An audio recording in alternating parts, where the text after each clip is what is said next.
Let's talk. How dark can a cartoon show such as SpongeBob actually get? Excuse me, sir. Can you help me? I mean, it's a kid's show, right? Are we talking about giving a Krabby Patty to the wrong person? Or maybe SpongeBob missing his driving lesson? Or how about Mr. Krabs and SpongeBob burying alive a person who's working as a health inspector? Listen here, you little barnacle. No one, and I mean no one, can ever know about this. Well, that's pretty dark. But I'm not exactly talking about horror comedy episodes. I didn't know the buses ran this late. They don't. Well, they're dropping someone off. I want to touch on the episode that has left many fans with that eerie, unsettling feeling that has bothered them for years since they first watched it. Fortunately, SpongeBob SquarePants doesn't have a single dark episode. It has several. And SpongeBob fanatics can never agree on which episode is truly the darkest. Therefore, I'll explore all of them and give you my opinion. We'll start with my favorite SpongeBob episode of all time, which happens to actually be pretty dark as it portrays symptoms of psychosis to its full extent, and as we go down the list, we'll gradually explore more darker and existentially terrifying episodes. Gone. The story kicks off innocently enough, with SpongeBob walking to find his pet Gary absent, but the plot thickens, or rather, empties out, as SpongeBob discovers that every single soul in Bikini Bottom has vanished. Picture this, your lively neighborhood, now a ghost town, where your only company is the echo of your own footsteps, in absolute solitude. Everybody's gone! As SpongeBob's initial confusion turns into a frantic search for anyone, we see him struggle with the silence. His attempts to fill the void are both funny and sad. He starts acting out the roles of his missing friends, from blowing bubbles to playing or rather eating the clarinet in Squidward's house. It's SpongeBob's way of keeping sane in what appears to be desperate circumstances, but it's all showcased in a light cartoon-like manner. We're seeing a descent not just into loneliness, but into the fringes of psychosis. I know it sounds pretty silly at first, but it'll gradually get worse. I promise. The moment that really shows SpongeBob starting to crack is at the boating school. Surrounded by empty chairs, SpongeBob realizes he can't pretend to be everyone else forever. No matter what he does, he still feels alone. SpongeBob breaks down, crying at the desk, and it's the first time we see solitude really seep into SpongeBob. I can't replace everyone! When SpongeBob befriends an inanimate boat, naming it Bodhi, we're not just watching a quirky storyline unfold. We're witnessing the manifestation of SpongeBob's need for interaction, so intense that he projects life onto the lifeless. It's a humorous scenario with a dark underbelly, highlighting how isolation can warp reality, nudging the mind toward inanimate objects as a desperate bid for connection. This is the first time we can notice the effects of prolonged solitude for such an extroverted and outgoing Sponge. What I mean by that is psychosis, because Bodhi is not real and all the interactions SpongeBob has with Bodhi are nothing but hallucinations. SpongeBob is gradually losing his touch with reality. This is where I work. Wanna help me cook up some Krabby Patties? Great! You know, I thought I'd go crazy without all my friends and acquaintances around. During an intense scene where Bodhi is supposedly trying to kill SpongeBob, even though he's not real, things get even weirder. Sorry I'm late, Patrick. Bodhi was telling me a joke. We see a puppet like Patrick made out of Krabby Patty meat, and SpongeBob is fully convinced of its existence. Also, who knows how long SpongeBob has had that thing marinating inside of his wardrobe and turned to it for advice at this point. I can't talk now. He's watching us. Wait, Patrick! When everyone comes back, we learn they all left on purpose for National No SpongeBob Day. This isn't a surprise for SpongeBob. It's a betrayal in a way. The whole town, even Patrick, SpongeBob's best buddy, decided to leave him. Not for a day as the celebration dictates, but for weeks and without any prior notice. Day, but you guys have been away for weeks! That's pretty dark, but hey, it makes for a great episode. Dying for Pie tops the list as one of the saddest episodes of SpongeBob cartoon history. It's not necessarily the darkest episode, but it had great potential to be one had writers chosen to end the episode in a slightly different manner. In this episode, we witness Squidward confront and deal with the immense guilt for his actions which led to the impending doom of his innocent friend, SpongeBob. The episode kicks off with a typical day at the Krusty Krab, spiced up by Employee Brotherhood Day. Good morning, Mr. Squidward. Are you ready to go home? to exchange gifts for Employee Brotherhood Day? SpongeBob, in his usual over-the-top fashion, gives Squidward a sweater made of his own eyelashes, which is as weird as it sounds. Squidward, not exactly touched, decides to take an easier route and buys a pie for SpongeBob. not realizing it's actually a ticking time bomb disguised as a dessert. Hi there. Those homemade pies sure look good. Oh, these aren't homemade. They were made in a factory. A bomb factory. They're bombs. He presents his supposedly homemade pie to Mr. Krabs, who decides to give it a taste. He breaks a tiny bit off the crust and goes to get some milk. Tripping on his way, the fallen crumb of pie explodes on contact and wrecks the back of the Krusty Krab, blasting Squidward and Mr. Krabs away. While Mr. Krabs believes it to be a deliberate attempt on his life, Squidward confesses that he bought the pie, ignorant of its contents. Back in Mr. Krabs' office, Spongebob discovers the pie that Squidward bought for him and eats the whole thing. When the truth comes out, we see Squidward in a whole new light. This pie in Spongebob's stomach is a time-ticking bomb that'll go off at any moment. Now, the usual grumpy and self-centered Squidward is hit with a massive wave of guilt. No! What do we gotta... He's always been annoyed by Spongebob's antics, but the thought of actually losing him shakes Squidward to his core. It's a wake-up call that makes him appreciate Spongebob's innocent and kind-hearted nature, something he's always taken for granted. Confronted with the heavy burden of Spongebob's impending doom, Squidward decides to step up. I'm gonna make SpongeBob's final hours the best he's ever had. He puts aside his usual complaints and dives headfirst into Spongebob's friendship list. Well, what's the most fun thing you can think of? I keep a list of the most fun things I like to do. I call it my friendship list. Doing all sorts of activities that he would normally roll his eyes at. It's a big move for Squidward, showing a level of maturity and care we rarely get to see, which is what makes this episode so special and appreciated by the community. He's not just going through the motions, he's genuinely trying to make SpongeBob's last moment special, even if it means getting a little goofy himself. The climax of the episode, with Squidward and SpongeBob watching the sunset, is pretty sad. You want a sunset? You'll get a sunset.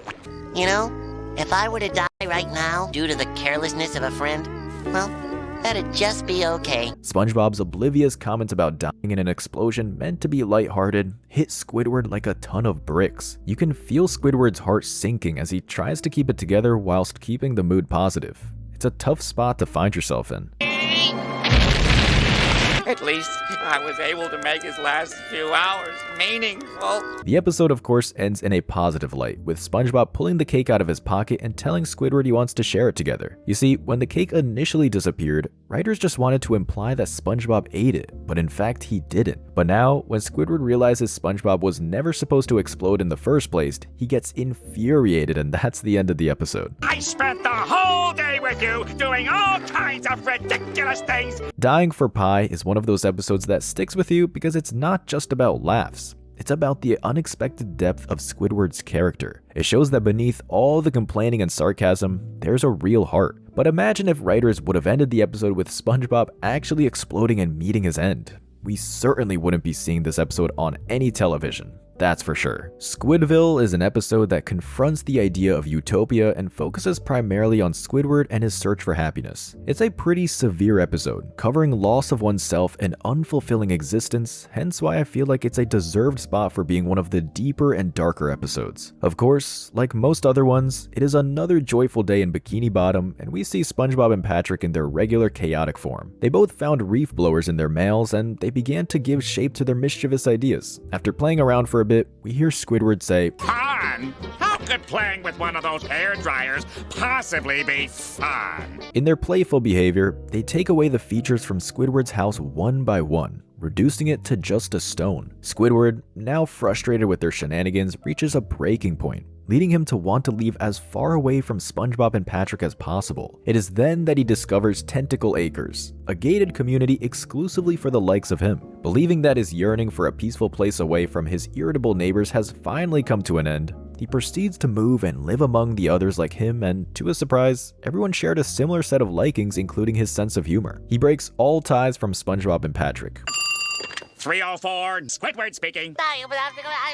There is no way I am moving back there, SpongeBob. As he believes them to be the reason behind all of his sufferings, fully immersing himself into the newfound way of living. Squidward's life has finally come onto the track as he is enchanted by the ordered serenity of the place. His daily activities such as riding his bike, shopping for canned bread, Wow, they have it!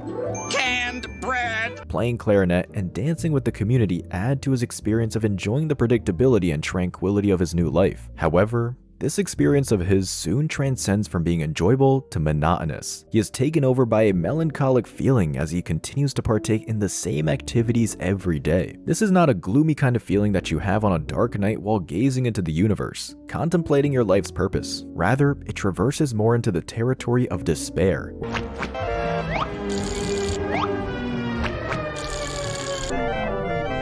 I sorta don't feel like playing my clarinet today. Or to put it into the words of the character Antonio from the William Shakespeare's play Merchant of Venice, I know not why I am so sad. It wearies me. You say it wearies you, but how I caught it, found it, or came by it, what stuff 'tis made of, whereof it is born, I am to learn. And such a want wit sadness makes of me, that I have much ado to know myself. Through this dialogue, the character Antonio articulates his deep sense of weariness to his friends. However, he struggles to pinpoint the reason of this weariness. It is more of a sadness induced by sadness. In the episode, we see Squidward wearing out and slipping into a depressed-like state, these feelings being conveyed through a montage of his predictable and mundane life. And just like Antonio, he is unable to pinpoint the reason behind it as he proceeds to call the place, quote, Squidward's Paradise, or perhaps too much paradise. We might as well rename this town Squidward's Paradise, or perhaps too much paradise. If we were to dissect this statement in terms of Aristotelian ethics, we would be able to figure out that the reason behind all this can be funneled into a single term called eudaimonia. The word can be roughly translated as happiness. The idea of eudaimonia refers to human flourishing or its well-being, which encompasses more than just pleasure and comfort. It critiques life solely focused on superficial pleasures and routine comfort without any deeper purpose. As per this view, one needs to understand that happiness is not the ultimate goal, but in fact a journey. The focus of this journey should be to make meaningful relationships, learn, grow, and engage with life. Excessive pursuit of superficial happiness may lead one to depreciate deeper forms of fulfillment. To put it into context, if a child is lured to do his or her homework on the basis of receiving some sweets in the end, then the sweets might become the focus of the child instead of the knowledge that he or she will be gaining through the homework. In day-to-day life, several people tend to do good things. A question to ask oneself would be, are people doing good things for their greed of the ticket to paradise, or simply because it is the right thing to do? Simply put, it is the journey that gives person happiness, not the destiny. In the context of the episode, Squidward is no longer enjoying this life of comfort and predictability anymore. Living what he perceived as, quote, happiness doesn't bring him happiness anymore. Squidward is finally able to break this depressing cycle when he picks up a reef blower and indulges in the same childish behavior for which he once despised SpongeBob and Patrick. SpongeBob?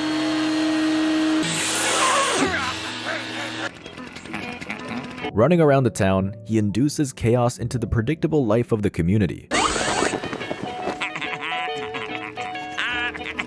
When he is called childish by another person, he replies with, but it's fun. Playing with a reef blower? That's the most childish thing I've ever heard of. But it's fun! Thus, demonstrating that not everything needs to be in order or as how others deem life to be fit. It can be achieved with own invented methodologies. In Squidward's own words for the community, this place needs to be destroyed or at least painted in different colors. There should be a law against so many stuck-up tightwads living in one place! This city needs to be destroyed! Or at least painted a different color. On a metaphorical level, it can be interpreted as boundaries that hold back our creativity from taking its ultimate form and discovering our true self. Why, you don't have to live here, you know. With the less darker episodes out of the way, I think it's time to deep dive into some more disturbing ones. Spongehenge. One of the episodes from Season 5 explores themes that are known to have left a dreary feeling among the audience ever since it was released. This episode is by far the most discussed among the fans for its unique weirdness. As soon as the episode kicks off, the Bikini Bottom is found amidst heavy winds in a dark night. We see a couple exiting the diner, discussing the gale they are facing when their packed goulash flies away and lands on the face of SpongeBob in his house. Later in the episode, SpongeBob experiences a heavy gust of wind and soon realizes that his pores can make some pleasant music. This music attracts a jellyfish towards him, which grows a liking to the sounds. The jellyfish enters his pores and tours through his whole body, and within a few moments, SpongeBob is swarmed by a group of jellyfish which we will call Swarm. SpongeBob attempts to leave his house for work several times but is prevented each time from doing so by the swarm. They hold him almost like a hostage in his own house. As his attempts to run free turn futile, he makes a call to Mr. Krabs, who then reels him out of the house and to the Krusty Krab using a fishing hook. So at this moment, nothing really crazy is going on. It's just SpongeBob having fun with the sounds his pores produce and Jellyfish enjoying the sound as well. This is where some might even question, how can this progress into anything dark? It's just weird at most. Well, for that we need to finish the recap so you have the full context. When in Krusty Krab, SpongeBob yet again attracts the swarm while the gale sort of flies away the whole restaurant. In search of a shelter, SpongeBob asks for Patrick's help, and after getting stung by one of the jellyfish, Patrick tells him to get out of his house, calling him a negative influence. SpongeBob then races towards a cave where the lack of wind stops the music. Now, it's not clearly stated, but he spends some time in there, sculpting rocks, making a figure of his own. Well, guess what? You're my best friend, too. Look, buddy. Dinner's ready. Want some sugar, buddy? One lump or two? I feel comfortable around you. And eventually realizing that this figure can be used to attract the jellyfish swarm, giving him a chance to escape. I should also mention that SpongeBob was pretty delirious the whole time he spent in that cave. Can I confess something? I have this problem. I seem to attract jellyfish. Since his first sculpture didn't work to its full extent, SpongeBob decided that he could do better. He thus creates the Spongehenge, a collection of humongous SpongeBob figures carved out of stone, generating music that pleases the swarm. He places it in the jellyfish field and they love it. The way writers dramatically showcase the sculptures is one of the reasons why it left such an impact on the viewers. That should do it?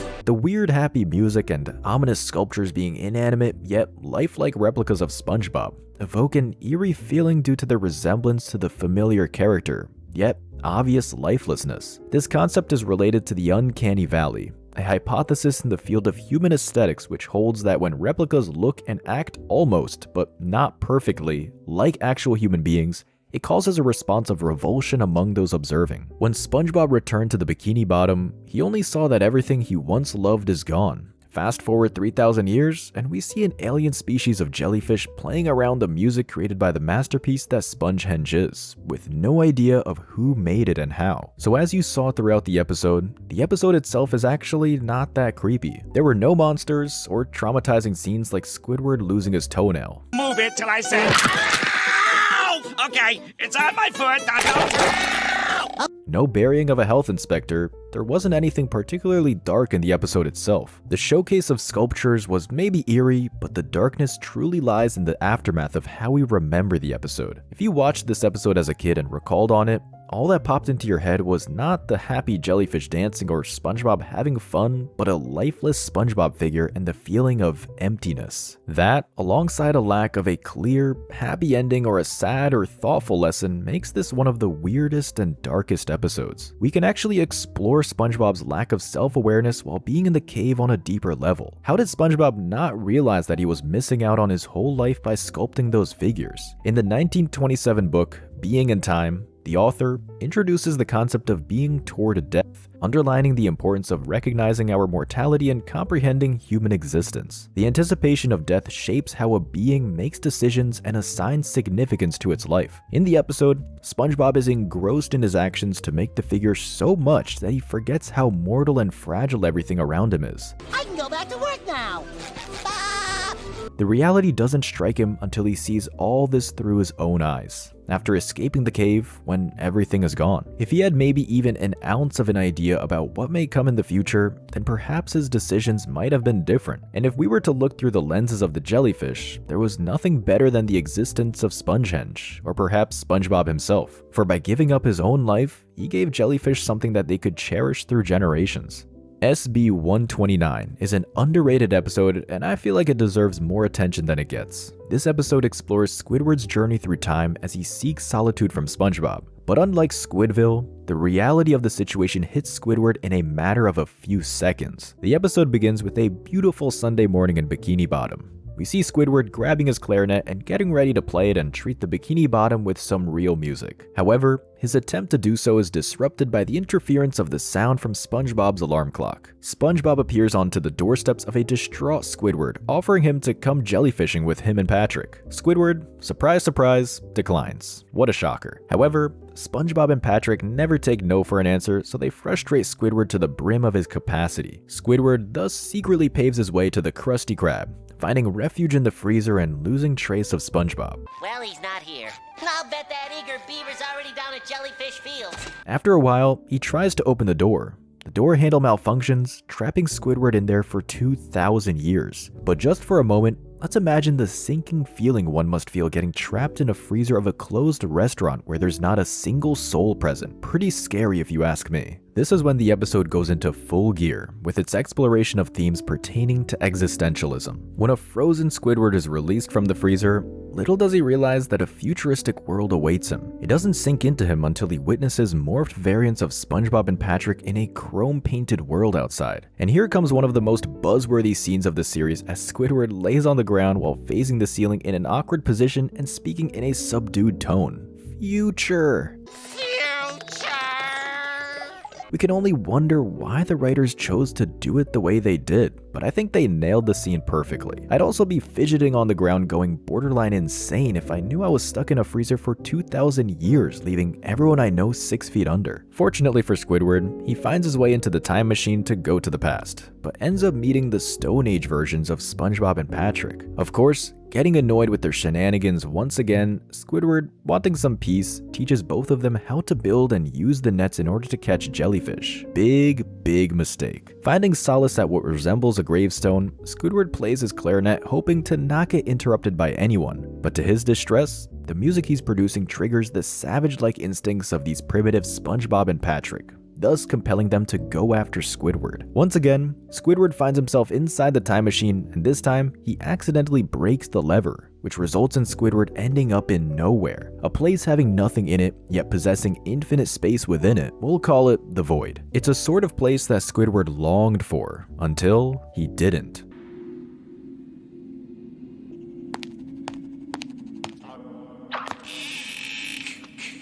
Not here. No more SpongeBob. Finally, I've found a place where I can be all alone. Alone. I gotta get out of here. See, at first, Squidward finally got what he wanted. To be isolated and perform music in peace, away from all the noise. But soon, he is struck with a feeling which is called monophobia. This is where Squidward finally breaks. He's no longer craving solitude. He doesn't want to perform music. He just wants to go home. The Bikini Bottom where he has his job, his obnoxious neighbors, his house, a familiar setting. This white void is a perfect place on the surface, yet a nightmare in disguise. We've all been there. Jolted awake from a nightmare where everything that could go wrong did go wrong. In those first few moments of waking, there's this intense wave of relief washing over us. It's like we've been given a second chance at everything, and suddenly, the world around us, with all its flaws and imperfections, seems like the most beautiful place to be. I wanna go home. Miss Bikini Bottom. I miss my Easter Island head. I even miss SpongeBob. SpongeBob, Patrick! Oh, I'm back. I can't believe this. I was in space, and I went to the future, and then I went to the past, and I was nowhere, but now I'm back. And this is what Squidward experiences once he breaks out of the void. And this void that washed over Squidward's peace with immense despair is what could be discovered as the darkest moment of the episode. This is also a perfect opportunity to explore a famous conversation between the Greek philosopher Plato and Socrates. It's known by the name Allegory of the Cave, which can also be referred to as the philosophy behind the Matrix. Here, Plato imagines a cave where several people are held captive with their only perception of reality being the shadows that are cast by objects passing in front of a fire behind them. So as a captive, all you see are the shadows on a wall and that's it. That's your whole reality. One day, one of the captives is allowed to escape the cave. This freed captive sees the outside world and figures out the real truth, which is not the shadows, but the sun and the true forms of things. However, this imagination of Plato is countered by a thought of Socrates where he says that the captive will not accept this truth in a straightforward fashion.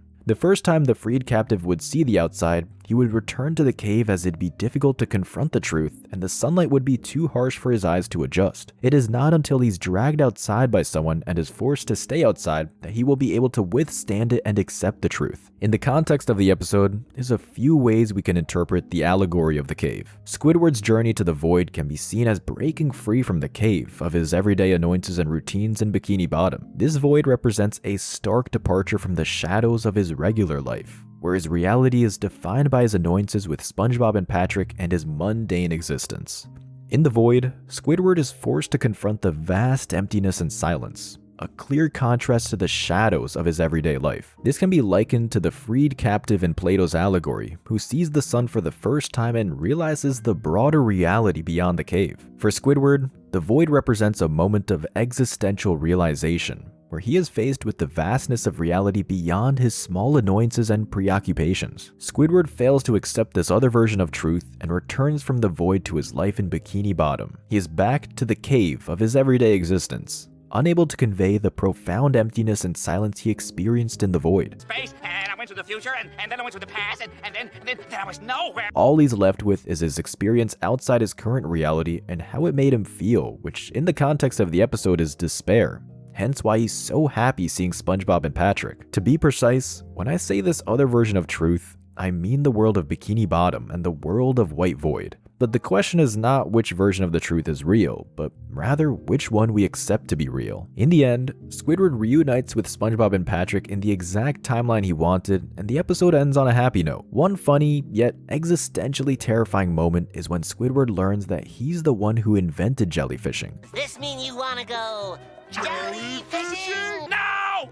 Who's the barnacle head who invented that game anyway? You are, Squidward!